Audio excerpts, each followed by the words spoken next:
5 signs that an elderly person may be in their last year of life. These are warnings that should never be ignored. Have you ever felt a quiet sense of anxiety creeping in, not sharp but lingering, making you not want to talk to anyone or even step outside? At first glance, it seems like just aging. Everything looks normal on the surface. But there's an underlying feeling that this isn't just fatigue. Sometimes the body sends very subtle, almost imperceptible signals that aren't symptoms of illness, but rather signs that deserve attention. Understanding these signals means you can provide the elderly person with what they truly need: warmth, peace, and presence. Not to fix, lift, or tidy up, but simply to be there. This information isn't easy to digest, but if you're listening to this now, it means you need it. You already feel it's time to look deeper. You'll learn about 5 signs that are important to recognize calmly and without panic. Pay special attention to the 4th sign. It's very important. I would like you to rate how helpful you found this information on a scale from 1 to 10. Imagine you arrive at a friend's house and there's an unusual silence. Once, an elderly person would rise early for breakfast, to watch their favorite show, to tend to their little routines. Now, they often stay in bed, not because they're sick, but as if they see no purpose in getting up. They sleep for 16 to 18 hours, refuse to go for walks, and hardly speak. I don't want to. I can't. Then they turn away again, facing the wall. At first, it seems like the reason might be fatigue, the weather, or low blood pressure, but after a few days, it becomes clear. This isn't just a coincidence, it's a state of being. During such periods, the body starts to conserve energy.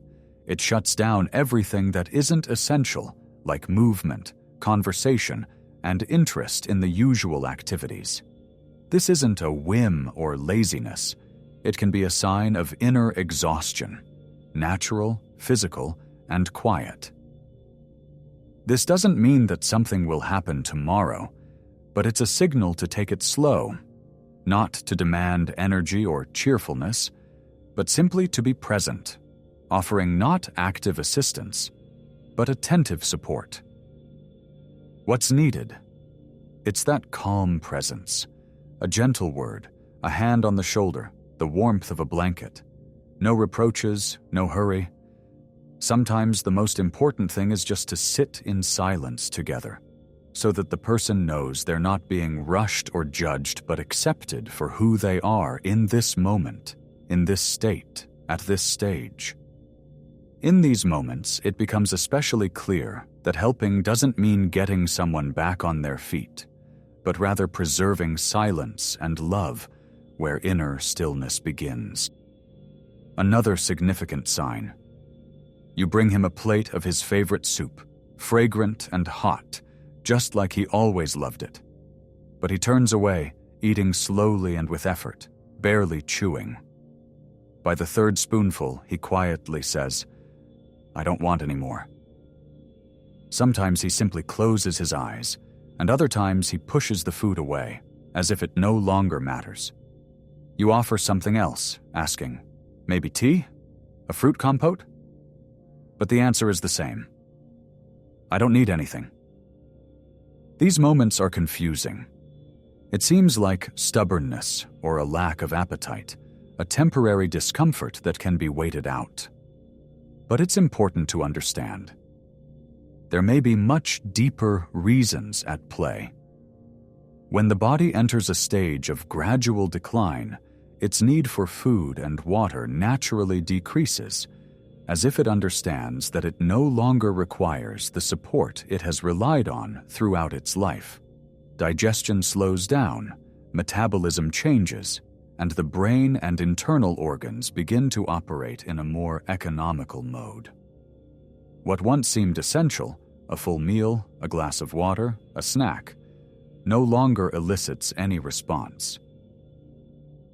This isn't about giving up on life. It's about transition. It's about an internal restructuring where physiology stops being the main condition for existence. During this period, it's especially important not to push, not to persuade, and not to evoke feelings of guilt for not eating or drinking anything, because any pressure here does not strengthen, but rather exhausts, irritates, and repels. What truly matters is creating a warm, calm atmosphere, offering not a feast of food, but gestures of attention. Small, warm, aromatic portions, tea in a beautiful cup, a spoonful of compote with a childlike flavor. Even if they don't eat, the very fact that you offered with love rather than demand will mean more than you think. Sometimes, just a few sips are enough for them to feel that they are not alone, that beside them is not a caregiver with a schedule, but a person with a soul. Remember, during this time, what's important is not the calories, not the routine, not the quantity, but a gentle, almost imperceptible gesture that says, "I'm here. You matter to me. It's all okay, even if you don't want to eat." The next sign is as follows. You talk to him as you normally would, but suddenly you notice that he doesn't respond right away or doesn't understand what you're saying at all. He might ask what day it is, even though you just told him a couple of minutes ago. He may confuse times of day, call you by the wrong name, or unexpectedly start talking about something that happened many years ago, as if it were yesterday. Sometimes his gaze becomes distant, his voice quieter, and the pauses between words lengthen, as if his mind is retreating inward into a place where it's no longer connected to reality. At first, this is frightening. It feels like the person is losing themselves, that something strange is happening to them, and you want to shake them, correct them, bring them back to reality, and explain that it's not 1975 and that their grandson isn't a neighbor from the army. But it is in these moments that it is especially important not to argue, not to correct sharply, and not to take offense at what's said. This isn't necessarily a sign of imminent death. Sometimes a person just wants to close a chapter, to let go, to wrap up their life neatly and with dignity. They aren't always looking for answers. They speak to free themselves, and the greatest support in this is not to interrupt, not to turn away, but to listen until the very end. What's important is not to comfort with familiar phrases, but to look them in the eyes, nod, hold their hand, and speak from the heart. I hear you. Thank you. You matter to me. I'm here for you. I'm here. Such moments are remembered for a lifetime. And even if you can't change the course of events, you can be that quiet anchor for someone, not a savior, but a presence, not a distraction, but a source that allows them to stay in their truth. When it's time to say goodbye, you shouldn't turn away. Instead, approach with respect, an open heart, and the love that may be the most important thing we can offer in that crucial moment. All these signs are not a sentence. They don't mean that everything will end tomorrow, but each one is like a gentle bell signaling, what matters now is not control, not treatment, not fighting. It's presence. And if you recognize any of these descriptions in what's happening around you, don't rush to panic. This isn't about fear or an ending. It's about the opportunity to be truly present, calmly and tenderly, until the very end, so that later you won't have regrets about not being there, not saying what you needed to, or not just sitting quietly and holding a hand when it was needed. What should you do now? You don't need to change everything at once. Just slow down. Spend more time together without words. Listen without interrupting. And remember, the person in front of you is a whole story. And now, it's the last chapter that can be lived with warmth. You may not be able to extend their life, but you can fill it with what will remain: memories that comfort, warmth that lingers, meaning that returns. And when one day you close the door behind you, what will stay in your heart is not anxiety, but a quiet knowing. I was there. I did what I could. With love. Another very important sign. You're sitting next to someone and suddenly notice that their breathing has changed. It becomes irregular, almost like it's flowing in waves, sometimes shallow, then a pause, followed by another short breath. Their voice is barely audible. They speak in whispers or remain silent altogether. Their hands and feet begin to feel colder, as if the warmth that used to come back easily with a cup of tea and a cozy blanket is now fading away. The color of their skin shifts. Pallor appears, spots emerge, and their fingers become thin, almost translucent. These signs are often perceived as a lack of strength or overexertion, and the immediate instinct is to fix something urgently, to add another blanket, check their blood pressure, or call a doctor. However, it's important to understand that such changes aren't always indicative of illness. Sometimes they are a natural process where the body gradually slows down and retreats into silence.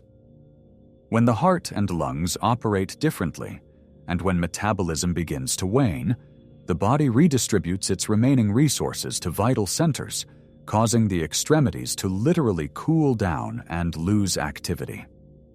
What once easily recovered with sleep or medication now requires no intervention, only gentle support. What's important in moments like these? It's not so much about action as it is about attention. Warmth doesn't always have to be physical. Sometimes it's enough for a person to feel that there's calmness around them rather than chaos. A cozy blanket, a well-ventilated room, moisturized lips, a drop of oil on the skin, and a silence that isn't oppressive, but alive, filled with your presence.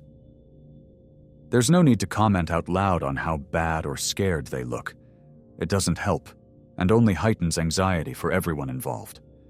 It's better to simply say, quietly, "I'm here. Everything is calm. Just rest." It's important not to fight for the person they used to be, but to be with them as they are now, with a weakened voice, labored breathing, and a cold hand, yet still with the same soul that continues to feel, hear, and need you. Pay attention to this sign. Sometimes you hear phrases like, "I'm leaving soon," or "I would love to see my mom one more time." Or maybe he starts giving away his belongings, asking to pass on a photo album to someone, writing down names, saying, "Thank you, you were there for me."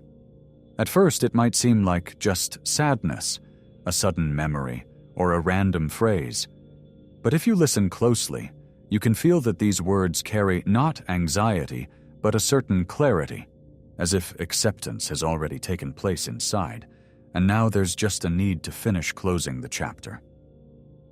Many people fear conversations like these and try to interrupt, saying things like, "Oh, don't say that. You have another 100 years to live." But behind such phrases lies our own tension, our unwillingness to hear what the person is expressing with such depth in that moment. In these times, it's important to remember, a person may sense the approach of the end far earlier than tests or doctors can indicate. Intuition, subconscious awareness, and accumulated wisdom all come together to create a subtle sense of timing, leading them to begin an inner farewell. To the past, to their belongings, to the roles they played for others.